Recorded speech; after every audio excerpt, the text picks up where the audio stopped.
Hi everyone, welcome to Navneet IAS academy. हम यहाँ पे जो है क्लास 8 की जो एनसीईआरटी है हिस्ट्री की उसे कवर कर रहे हैं। एंड इस बुक का नेम है आवर पास्ट पार्ट 3, राइट। तो इसके जो है 7 चैप्टर हम ऑलरेडी कंप्लीट कर चुके हैं। तो हमने जो है यहाँ पे 8 चैप्टर को स्टार्ट किया था, तो जिसमें हम बात कर रहे थे अबाउट द एजुकेशन, राइट। तो इसके जो है 2-3 पार्ट जो है ऑलरेडी आ चुके हैं। तो ये थोड़ा सा बड़ा है चैप्टर, दैट इज वाई जो है इसके मैंने डिफरेंट पार्ट्स में इसे जो है कवर करने की कोशिश की है। तो आज जो है इसका लास्ट पार्ट रहेगा एंड विद दिस हमारा चैप्टर नंबर 8 जो है वो भी कंप्लीट हो जाएगा of the class 8 NCERT history. तो इसमें हम बात कर रहे थे कि अब तक हमने ये चीज देखी है कि ब्रिटिशर्स जो है उनका जो हमारी स्कूल एजुकेशन है उसकी तरफ क्या रवैया रहता है, या फिर जो हमारी कॉलेज एजुकेशन है उसकी तरफ जो है क्या रवैया रहता है, वो चीजें हमने बात की थी। तो इसमें से जो है सबसे पहले कुछ हिस्टोरियंस या फिर कुछ ब्रिटिशर्स जो है वो ऐसे रहते हैं जो कि ओरिएंटलिज्म जो होता है, राइट, ओरिएंटलिज्म को जो है वो सपोर्ट कर रहे थे। वो बोलते हैं कि ओरिएंटलिज्म जो होता है जो कि हमारे पास्ट की स्टडी होती है, राइट, जो हमारा पास्ट है, राइट, उसी को जो है एक तरह से पढ़ाना चाहिए स्कूल्स में एंड कॉलेजेस में। क्योंकि एक तरह से जो एक हम बोल सकते हैं कि एक गर्व होता है ना यहाँ पे एक इंडियन को। वो हम जब हम यहाँ पे पास्ट की स्टडी को कवर करेंगे तो एक जो इंडियन है वो गर्व करेगा अपने पास्ट के ऊपर, राइट। तो कुछ यहाँ पे सपोर्ट करते थे कि ओरिएंटलिज्म को यहाँ पे आगे कंटिन्यू रखना चाहिए।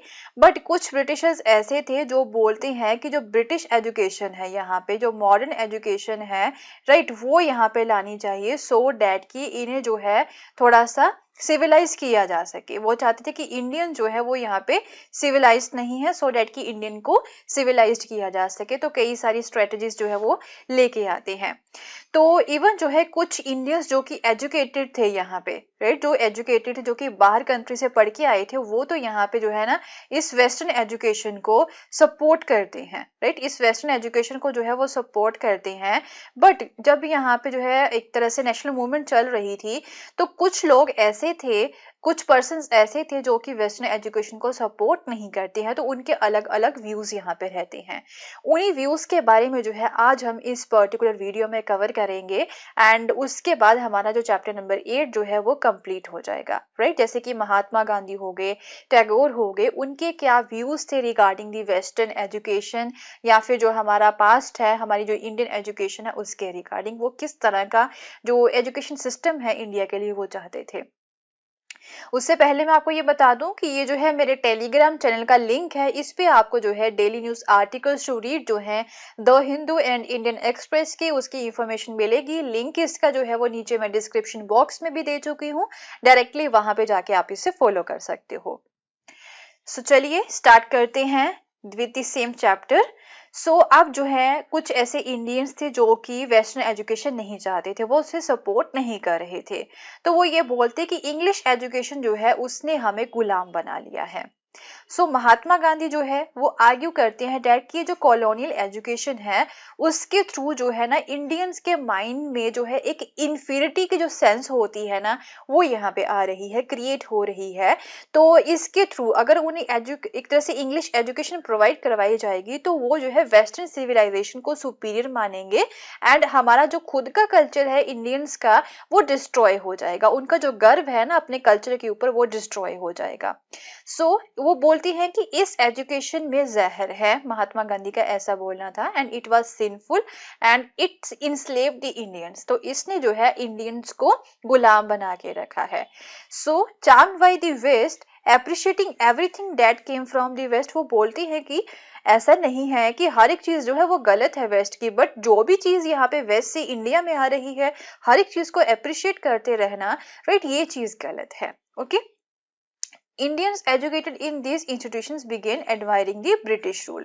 तो जो लोग यहाँ पे जो इंडियंस इन एजुकेशन इंस्टीट्यूशंस में पढ़ेंगे, राइट, जिसमें जो है वेस्टर्न एजुकेशन प्रोवाइड करवाई जाती है, तो वो जस्ट ब्रिटिश रूल को ही एडमायर करते रहेंगे। Okay, during the national movement ही अर्ज द स्टूडेंट, तो जब यहाँ पे नेशनल मूवमेंट चल रही थी तो वो स्टूडेंट्स को ये अर्ज करते हैं कि जितने भी सरकारी एजुकेशन इंस्टीट्यूशंस है उन्हें आप छोड़ दे, एंड ब्रिटिशर्स को ये दिखाना है डैड कि Indians were no longer willing to be enslaved, कि इंडियंस अब जो है विलिंग नहीं है टू बी इंस्लेव्ड, कि वो हमें यहाँ पे गुलाम बनाए Britishers.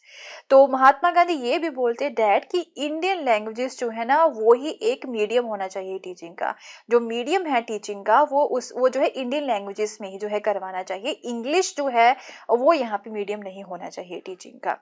So education in the English crippled the Indians, distance them from their own social surroundings. तो जब जो है अगर इंडियंस इंग्लिश एजुकेशन को ही पढ़ेंगे, इंग्लिश में ही बात करेंगे, तो उसके जो खुद के सोशल सराउंडिंग्स है ना उससे वो दूर हो जाएंगे, एंड अपनी खुद की लैंड में जो है वो स्ट्रेंजर्स बन के रह जाएंगे।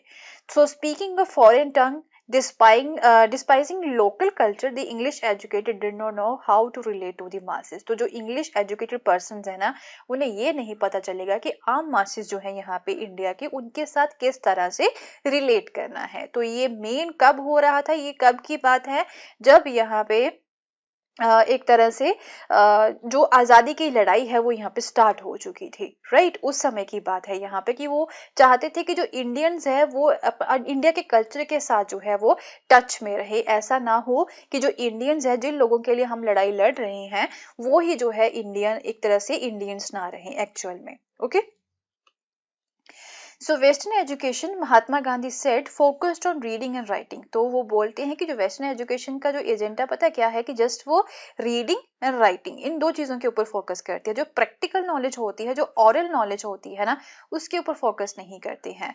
तो इंग्लिश एजुकेशन जो है वो जस्ट टेक्स्ट बुक्स को वैल्यू करती है, एंड जो लाइव एक्सपीरियंस होते हैं, जो प्रैक्टिकल नॉलेज होती है उसके ऊपर वो फोकस नहीं करते हैं।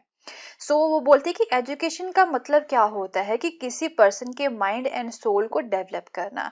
तो लिटरेसी और simply learning to read and write, just जो है ये एक तरह से रीड एंड राइट लर्न करना, जस्ट राइट, वो जो है लिटरेसी नहीं कहलाएगी, उसे हम एजुकेशन नहीं बोल सकते हैं। एजुकेशन का मेन मोटिव होता है कि किसी पर्सन के माइंड एंड सोल को डेवलप करना। So person had to work with their hands, right. Person को जो है एक आदमी को खुद यहाँ पे काम करना चाहिए, जब तक वो खुद यहाँ पे इन्वॉल्व नहीं होता है किसी काम में उसे जो है किसी भी चीज का एक्सपीरियंस नहीं होगा, राइट। उन्हें उसे जो है ये पता होना चाहिए कि डिफरेंट चीजें जो है किस तरह से ऑपरेट करती हैं, क्राफ्टिंग जो है वो खुद यहाँ पे लर्न करनी चाहिए उन्हें। तो इस तरह से जो है उनका माइंड जो है वो डेवलप होगा, एंड अंडरस्टैंड करने की जो कैपेसिटी होती है डिफरेंट एस्पेक्ट्स को वो यहाँ पे बढ़ जाएगी। तो जो नेशनल सेंटिमेंट्स थे वो तो यहाँ पे फैल जाते हैं, तो कुछ और थिंकर्स जो थे वो भी अब जो है एक तरह से महात्मा गांधी को सपोर्ट करना स्टार्ट कर देते हैं, एंड वो भी जो है नेशनल एजुकेशन सिस्टम जो था ना उसके बारे में सोचना कर देते हैं, तो सोचना स्टार्ट कर देते हैं।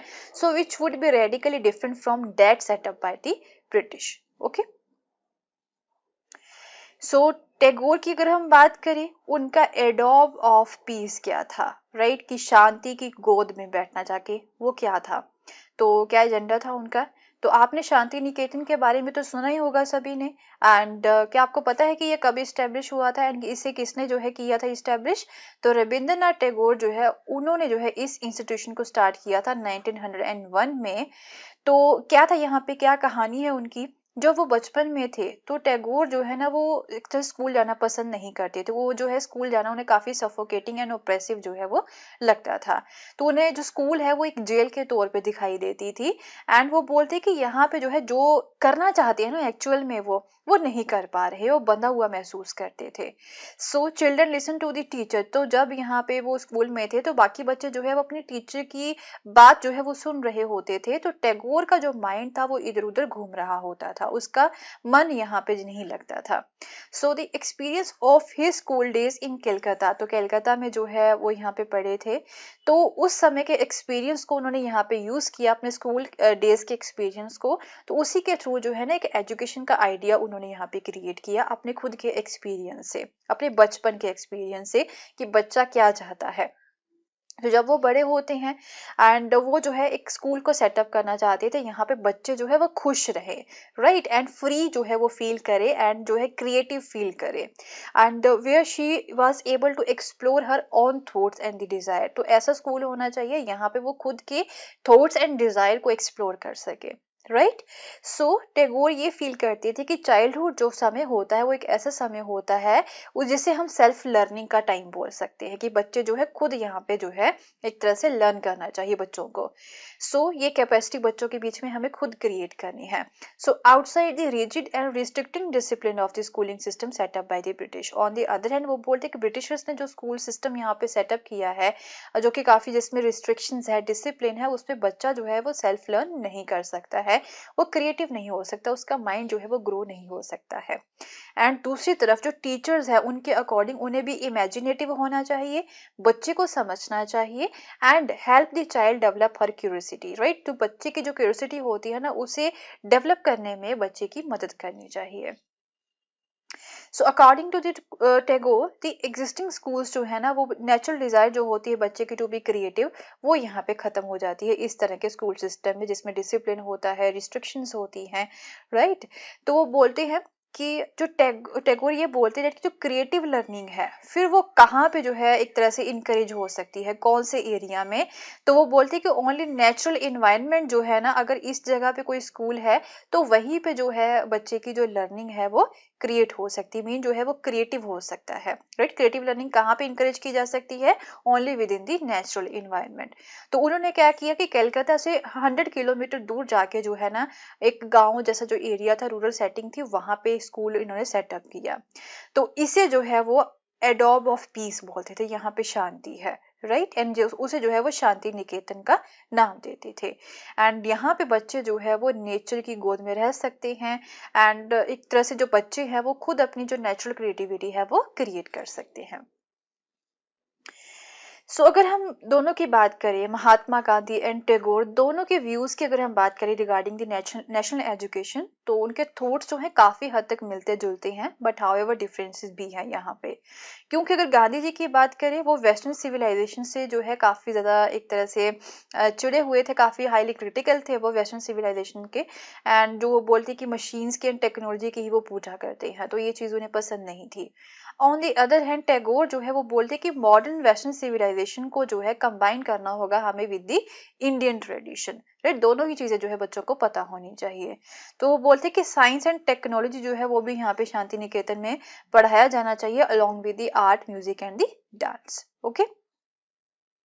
So many individuals and thinkers were thus thinking about the way a national education system could be fashioned। फिर इसके बाद में और भी कई सारे thinkers आ जाते हैं जो ये सोचना स्टार्ट कर देते हैं कि नेशनल एजुकेशन सिस्टम जो है किस तरह का होना चाहिए।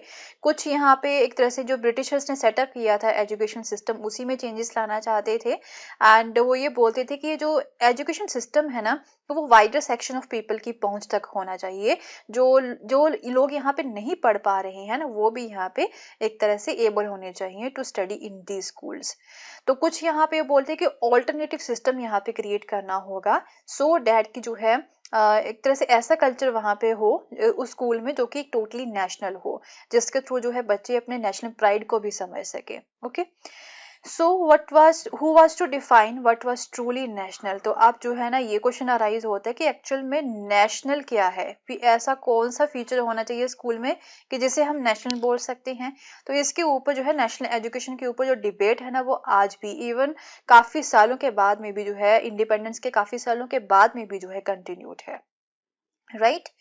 So with this we have completed the chapter number 8 also, and in our next video we will start the chapter number 9। So मिलते हैं फिर अपनी next video में with the new chapter and a new topic। and अगर आपको मेरा course पसंद आया तो इसे शेयर करना ना भूलें, and don't forget to subscribe my channel also। Thank you so much, have a nice day, bye bye।